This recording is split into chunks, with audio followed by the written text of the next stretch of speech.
Welcome back to this second episode of our amazing mini-series here on the Becoming Immune Confident podcast, the show where we dive deep into the science of living a vibrant, energy-filled life free from the fog of inflammation. I'm your host, Dr. Kara Wada, and I'm joined today by my friend and colleague, Jenifer Tharani, who is an autoimmune dietitian. She's the autoimmune dietitian if we're getting, specific about things. And today we're here to empower you with the knowledge, insights, and personal stories you need to reclaim your health and vitality. And in today's episode, we're exploring the importance of food and symptom tracking, something that was really critical in my own journey to becoming immune confident. So today we are going to dive in and talk about food and symptom journaling or tracking. I would love to learn, from your perspective, Jen, how does food journaling help expose foods that may be a problem for someone who is trying to sort out what to do with their diet? Absolutely. Because it's an awareness tool, right? Like it's anything in life. Awareness comes before action, right? Like we can be thinking about doing some things, but our brain is constantly, I know you say chatterbox, it's constantly going on and on and on, right? So it's hard to compartmentalize until we put things on paper. And then food and symptom journal, like the name suggests, is like food relationship to symptom. Now, I want to remind the audience is that it's not like, oh, I eat red meat and that is bad for me, so I need to eliminate it 100%. What I find in my practice is possibly, even if you eat an ounce of red meat every time, once a week, you probably start having joint pain. That is a huge possibility. However, when we do the food and symptom journal, we also see that, was it that day that it rained? And was it that day you had a really big presentation at work and that you were very stressed? Was it on the same day you stayed up late night to prepare for the presentation? Was it also the same day that you missed your lunch because you were really busy? Or maybe you ate a sandwich with deli meat and cheese. Again, both of them can be high in sodium. And then in the evening, you picked up dinner from restaurant, which was again high in sodium and probably saturated fat. So was it a cumulative effect of the entire day of eating and the entire day of chronic stress and lack of self-care and lack of sleep that may have led to you to believe that every time I eat red meat is when I start having joint pain? Because it's very easy for us to connect one dot, right? Like too many dots, it's hard to connect, right? So every time, and in the back of your head, subconsciously, you heard that, oh, red meat is bad for me. Red meat causes inflammation. So red meat is the culprit, right? So with the food and symptom journal, it's also not one day. It's a lot of data that clients will give me, right? Portion sizes, brands, what preservatives, stabilizers, etc. are in the brands of the product that they're eating, how much fiber is coming from their meals. Like so many dots that, need to be connected. So I feel like to answer your question and to summarize, how does food journaling expose personal food triggers that may be overlooked is through this, right? Okay, I see that you're constantly skipping a midday snack and you're ravenously hungry at dinner and you're eating a sugary snack right before dinner and you're having poor quality sleep, right? So that's how it kind of helps me take a bird's eye view and then dive into the data and help with that connection. I think it's so critical, going back to that idea that this is a mindfulness tool too. And I've increasingly been talking to my patients about that. Is in particular, I've been seeing a lot of patients in the last few months that have suspected mast cell disorders and are worried about the role, for instance, of histamine. Histamine is not only created in our body, but it's also found in our food. And so they will wonder, okay, if I cut down on the amount of histamine in my food, will that result in less symptoms? And the case is sometimes maybe. And yet also, we want to avoid limiting our diet and, getting to that point where in the worst case scenario, I see people who have maybe 3 or 5 safe foods. And we know that that is a big problem too. So maybe you can explain a little bit about, what are the downsides of doing an elimination diet, which might have some more kind of strict boundaries to stay within. But, what are some of the worries or problems that can come about with that? Yeah, so I always ask myself, right? Like whenever I am kind of looking at any elimination diet protocol, I'm asking myself, how much evidence is there, right? Like research evidence. And then how much evidence do I have from the Food and Symptom Journal to really, really say that, okay, this big spectrum evidence of elimination, does this apply to your case, right? So, just taking your particular example, when we were working together, you had done autoimmune protocol and you had eliminated a lot of grains. And then when we did the Food and Symptom Journal, we realized that oatmeal wasn't a culprit, right? Like it's such a good source of soluble fiber. And so the downsides of elimination can be is that, let's say you are doing a vegan diet, right? And you're not being very mindful of excessively processed vegan products that you're buying from the grocery store. Because if you're on a vegan diet, or even like a gluten-free diet for that matter, the minimally processed, the one ingredient whole foods, if you're on that kind of a really vigilant diet, which again, because of lack of time, it could be impossible to do, right? Like cook everything from scratch, do such a very a specific grocery haul, right? Like it's very hard. So the downsides are it doesn't provide very much flexibility. It creates more food fear where it's not necessary. And then also is like it can create more inflammation in your body because over time, you're not realizing that you're getting a lot of the inflammatory ingredients in the vegan processed cheese, in vegan processed, I don't know, protein, right? If it's not one ingredient, whole food based. Or even there are research studies in like gluten-free diet where the gluten-free diet, if it's not gluten-free whole foods based diet, it's very highly likely that the patient inflammatory markers increase because they haven't educated themselves on proper anti-inflammatory gluten-free diet, right? Because we already also know is gut microbiome, the diversity is affected. A lot of clients have irritable bowel syndrome. You did have that as well. Yep. And that just comes, we don't know, right? Like if the disturbed gut microbiome came first or if it was, the next step after the autoimmune diagnosis or even like experiencing autoimmune illness symptoms. Yeah. So lack of fiber can be a huge problem because if we are not feeding these gut bacteria, they're not able to produce anti-inflammatory short chain fatty acids. They're deprived of the food that they need, right? The antioxidants, the anti-inflammatories that are absorbed in our gut microbiome are not absorbed. And also, if we are eliminating a lot of foods without realizing that we are not adding in specific nutrients like iron, B12, omega-3s, we can become deficient of the nutrients that are basic building blocks for us. And that can exacerbate energy issues, fatigue, brain fog, right? Like inflammation in our body. And also, it's very overwhelming and can stretch you very thin, right? And not sustainable.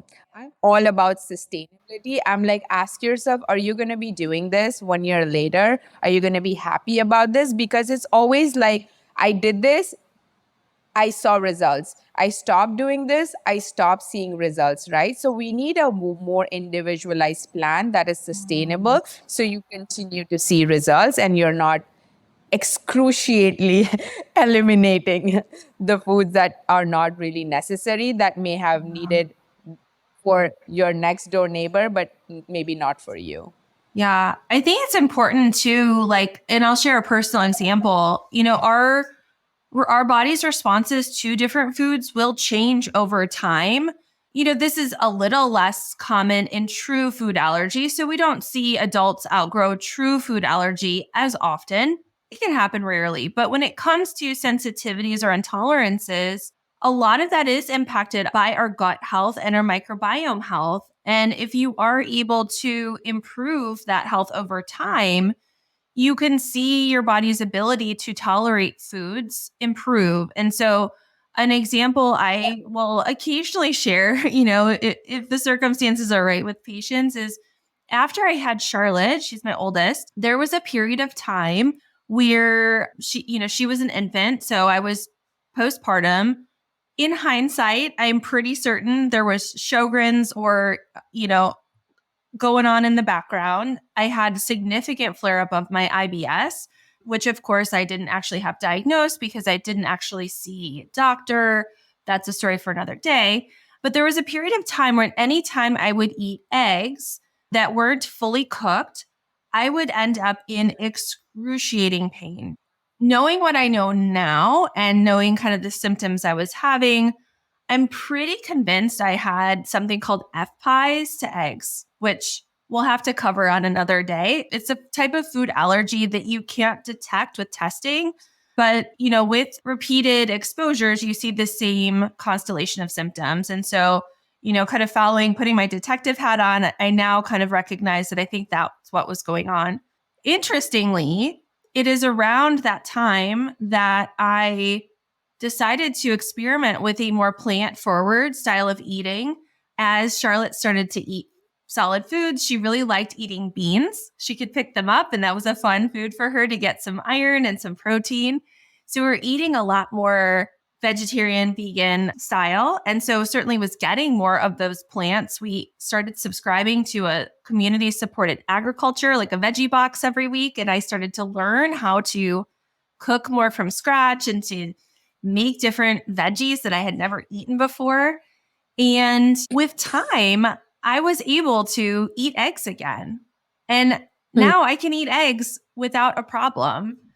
And so I think, of course, that's my N of one, but you will see this with different intolerances too, that things can change and evolve. Our microbiome is constantly changing to the point where we see significant changes even in as short as 30 hours after dietary change. And I think that's where ongoing tracking can be helpful. I'd love to hear if you have any tips on how people can make tracking more sustainable for the long term. First of all, I want to make a comment on what your response was is also you focus so much on addition versus like getting your mind focused on elimination of eggs, right? And getting like really stuck up on that elimination versus you're like very much focused on let me bring in more of the anti-inflammatory food components in my diet, right? And that's such a eye opener is like, oh, you probably even didn't think about that, but you're like, okay, now I have like fiber in my diet, right? Yeah. So much more fiber, and I'm meeting my fiber needs because we don't necessarily meet our fiber needs even on, on an American diet, right? Yeah. So now to answer your next question about sustainability is honestly, you don't even need to track for the rest of your life. Love it. That's the truth, right?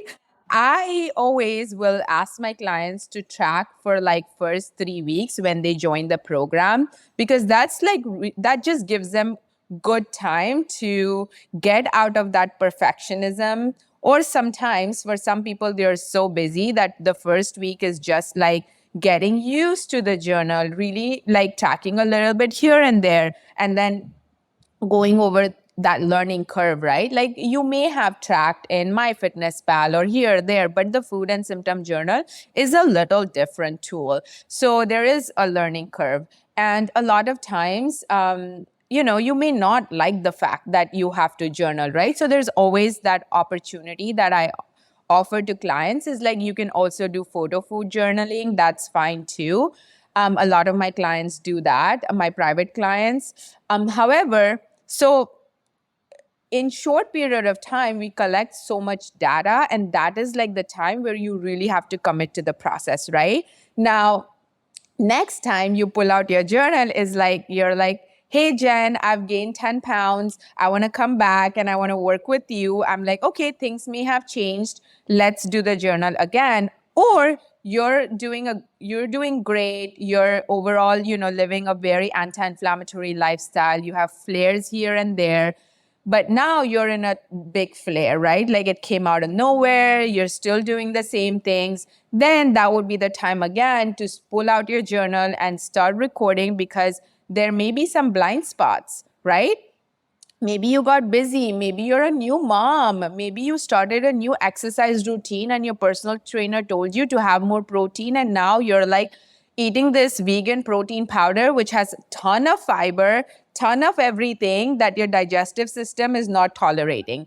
And because of that, it could lead to joint pain. There is connection, right? Like if your digestion is not great, it can cause that inflammation and spread in your body parts. And so joint pain is big. Brain fog is big because of that. So you see like how I'm like talking about different things that are interconnected that you may not have thought about. And so that's when you need to pull out your journal again, start recording.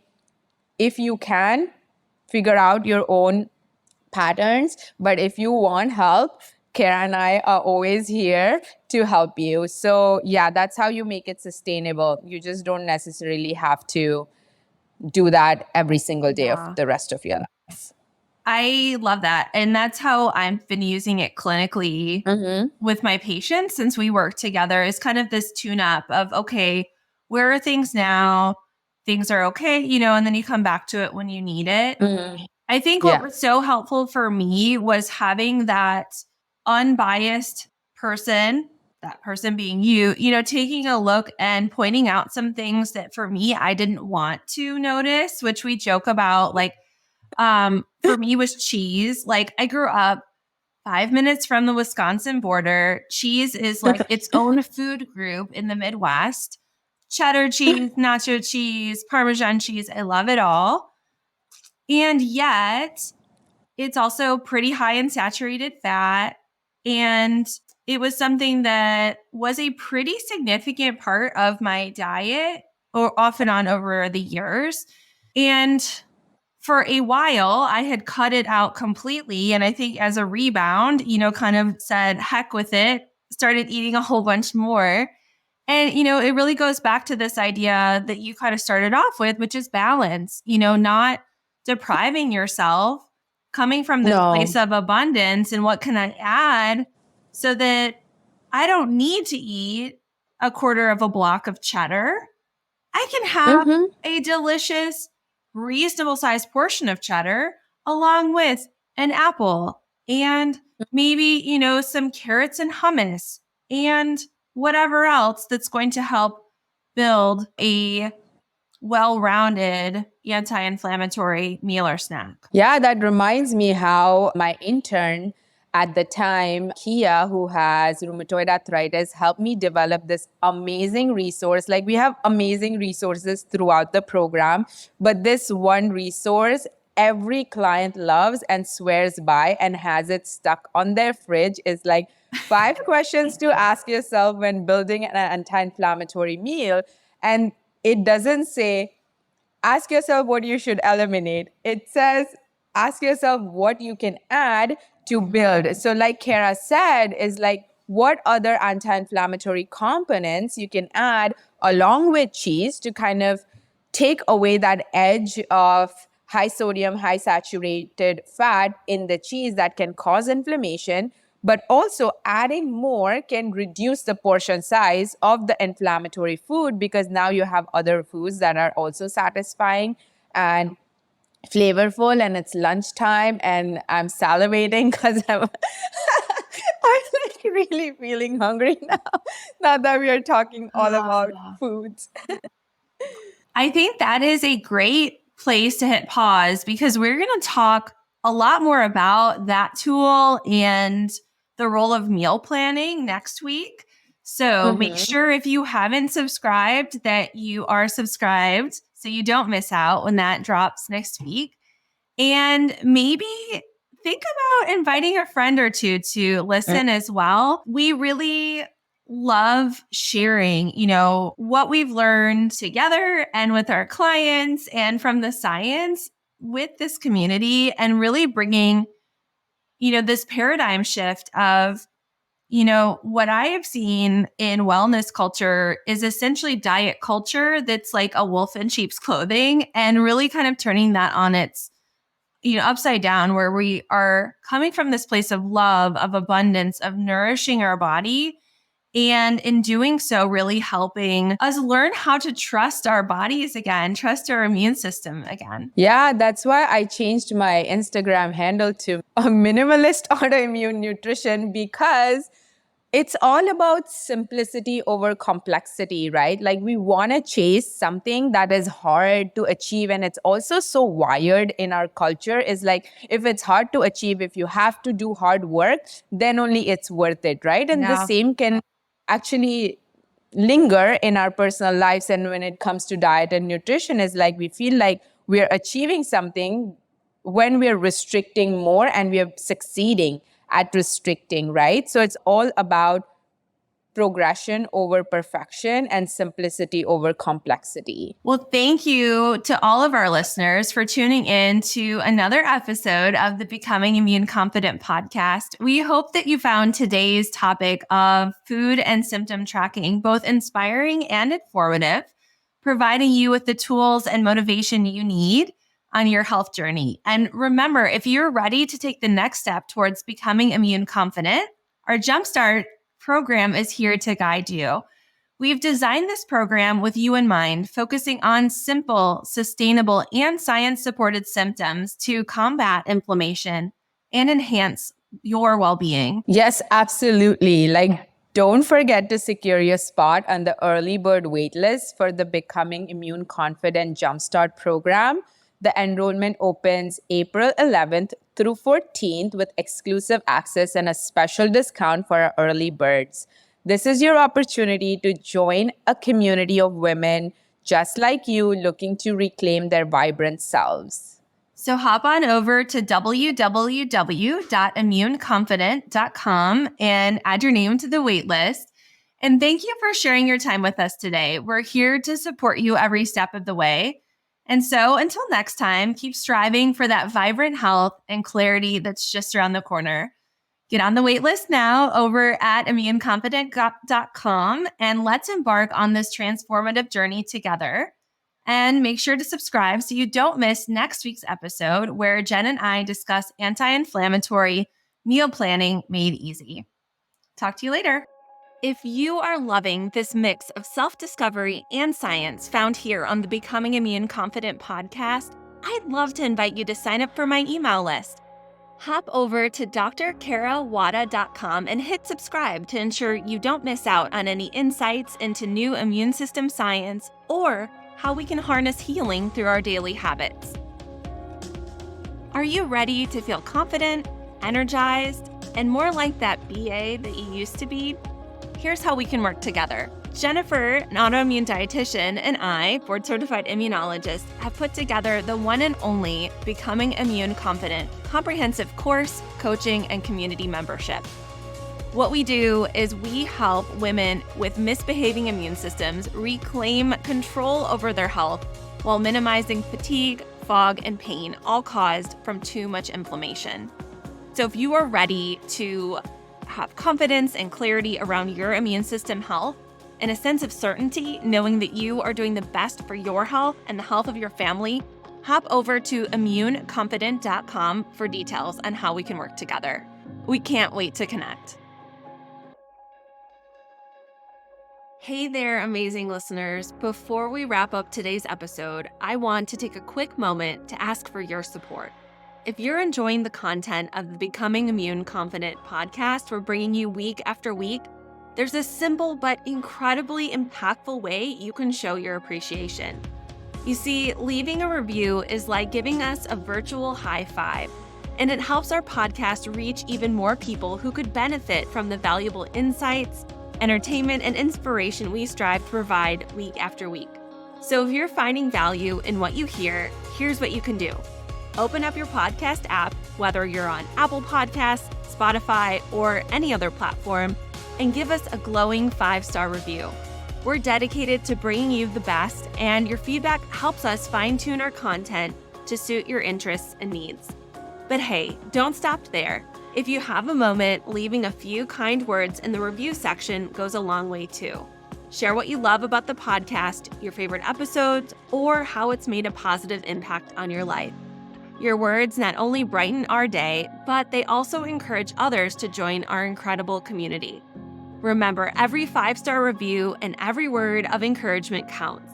It's like fuel to keep us creating, innovating, and striving to make your listening experience even better.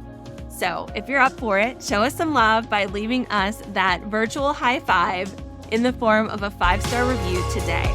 And a huge shout out to all of you who have already taken the time to do so. You rock.